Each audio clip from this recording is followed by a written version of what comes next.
Welcome to the Happiness Podcast. I'm Dr. Robert Puff.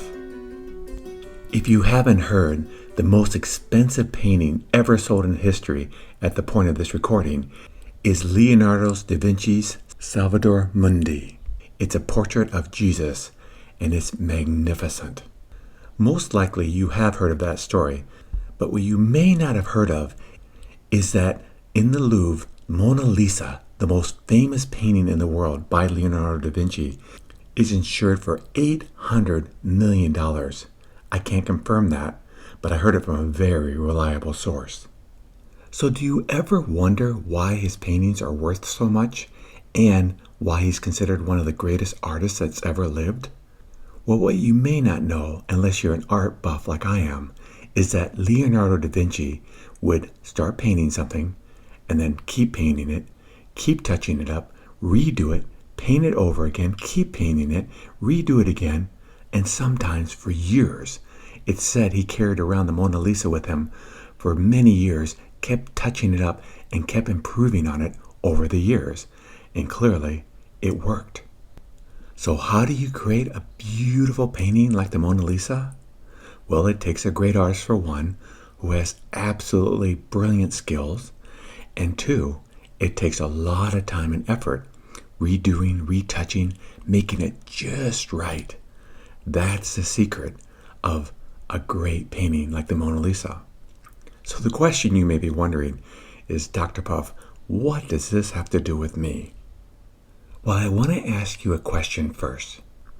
Pause for a moment and think of the person, whether it be throughout history or currently in your life right now, that you feel is the most amazing person you know of.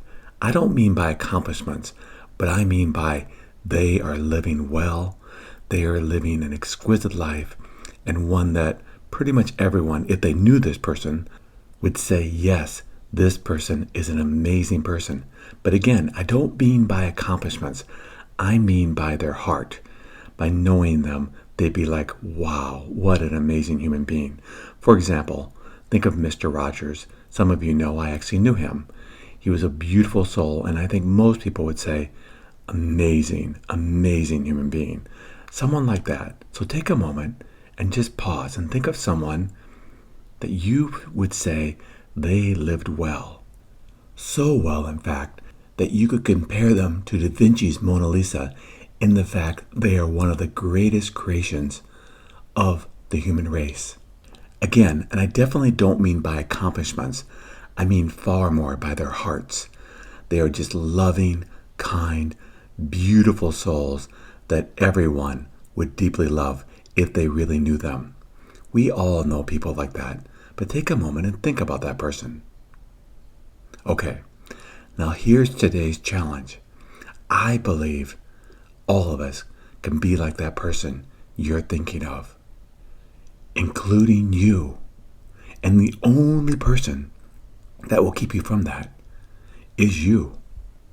Because like with art, there's really two things that create a masterpiece.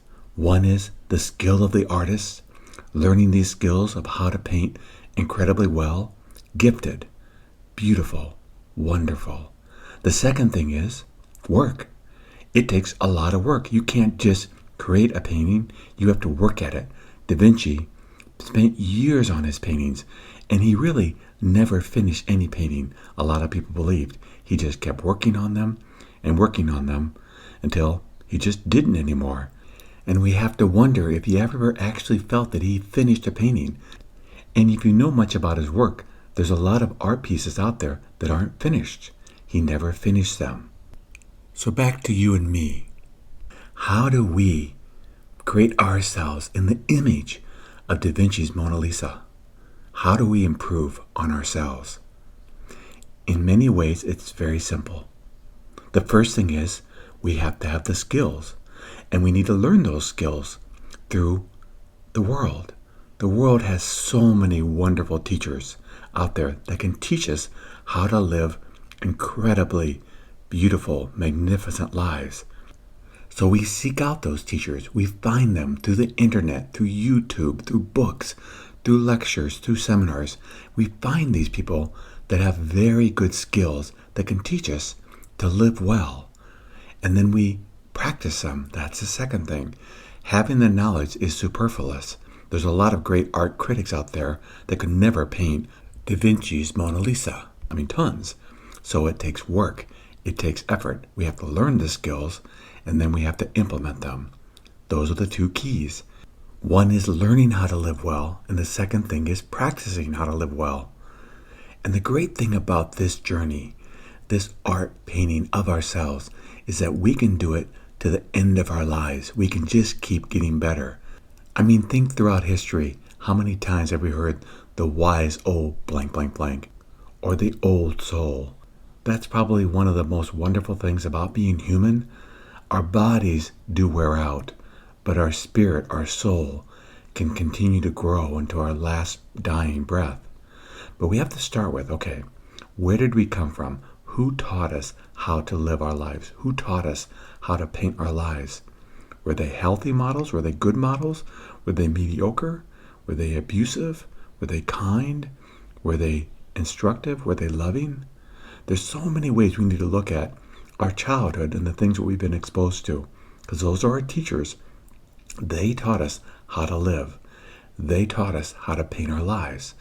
And we have to ask ourselves, were they great teachers? Were they magnificent teachers? Or were they perhaps teachers that we need to change the habits they taught us because they're causing us now a great deal of suffering?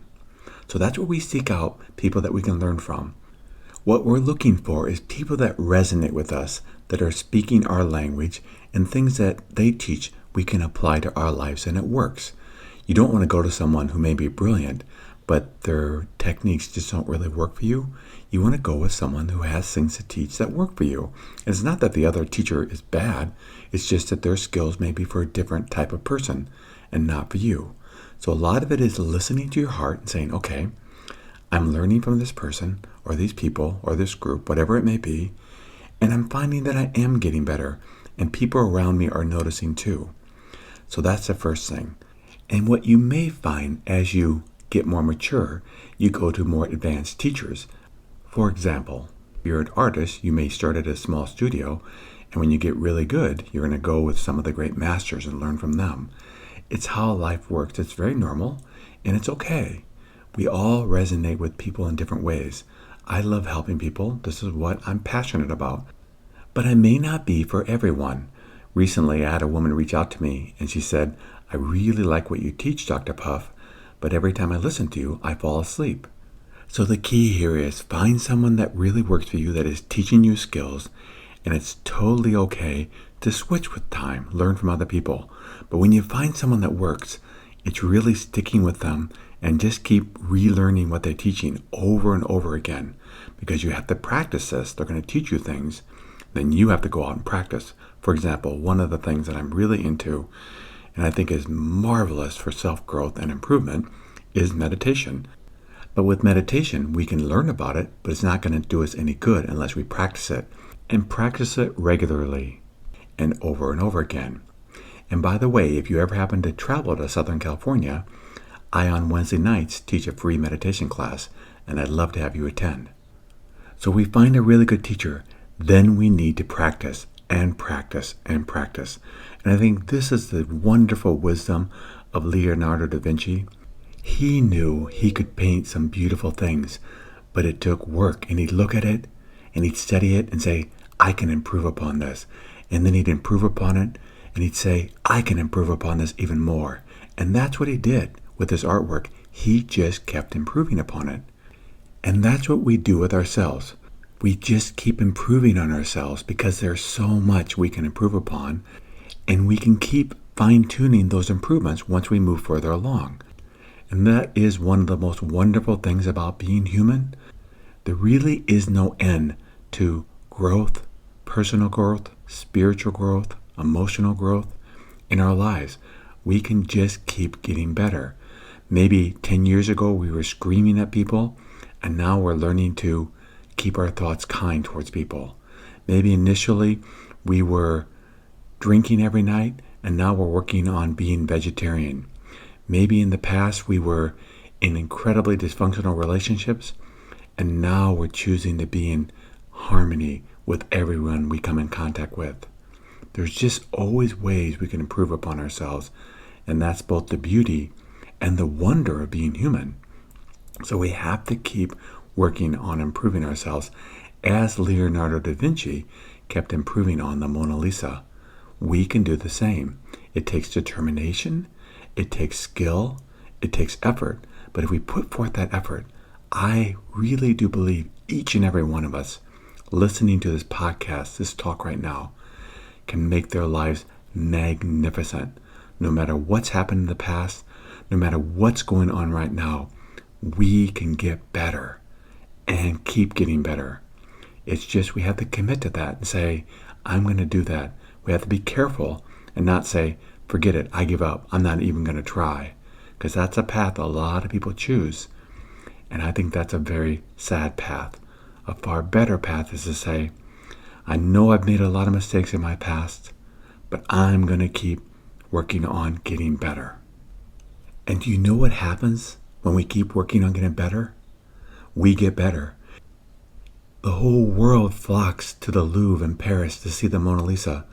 Leonardo's Salvator Mundi sold for almost $500 million because he created a masterpiece. And he did it over years, and he really never felt that he was quite done. And yet the whole world values what he created. We can do the same.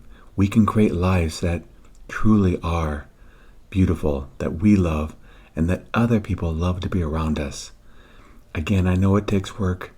I know it takes effort, and sometimes it's just easier to come home and not even try.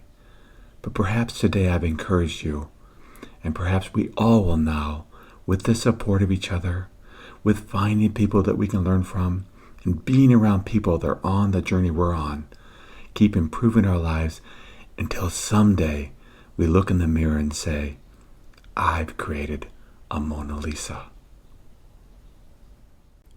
Thank you for joining me on the Happiness Podcast. If you'd like to learn more about the podcast, please go to happinesspodcast.org. And until next time, accept what is, love what is.